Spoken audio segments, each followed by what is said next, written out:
Hey, welcome to Cody the Car Guy. So this is the 2.7 to 3.5 swap, and we are coming to a close on it. So some of the things I've run into so far was the bolts on the AC compressor were a little bit different. Now there's also a thing about the oil pan on these. If you have a 4-speed transmission or a 5-speed transmission, the 3.5, they say the motor's different. It's not the motor that's different, it's actually the oil pan's different.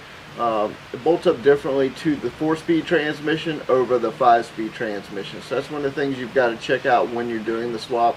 Right now, everything is bolted in there. Everything is done pretty good so far. No real major glitches. I'm down to having an issue with my starter. So, and the starters on this is fun because you have to drop the exhaust back out to change the starter. So a couple more little things to do. Everything else is powering up just fine. Fuel rail plugged right in. Everything has just pretty much just worked right on along like it's supposed to. So I'm going to show you. Now I went ahead and got the air box in there. The air box is in there. So a couple other little things. Now some of the on the one, like for the 2.7, this was a little bit different over 3.5. Like I said, now the hose right here for the intake on the 2.7 over 3.5. So you need the 3.5's inlet tube right there. Other than that, I mean, everything else just has come along just great. I started to put the upper radiator hose in there, but I was holding off on that till I actually got the fire off. So like I said, now down below you still had to do, there was a conversion I had to do for the heater core line, and it actually comes down, had to drop down from a 3/4 down to a 5/8 adapter in there to bring it down to the cooler on the bottom of for the oil filter.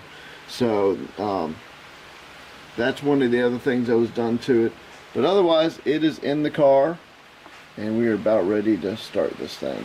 I will go and touch base also on another issue. There is several different intakes for the 3.5. So and some of the ones will come with different plugs right here.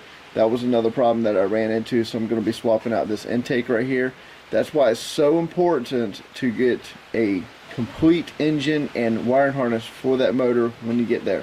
Everything else plugged right in perfectly to the ECU over there. No glitches with that. The other problem that I'm going to be dealing with is that I'll tell you about is your AC lines were a little bit different. I actually have benders, so I was able to bend and make the lines fit in there just fine. Once you swap out to the AC compressor for 3.5, that solves the problem because the 2.7 will not work on that. Everything else works just fine, alternator and power steering. So next step is getting this thing fired up and getting it out of the shop. Like I said, I've already got the hood back on it. Right now, just waiting to change out the starter right here. And since it's a rainy day outside, we'll be finishing it up so I can get this fired off. And we will see how it goes. I'm still running the 2.7 computer, so I will let you know any glitches and problems I run into. And hope that helps you guys. I'll catch you on the next one of Video 9 Videos. Out.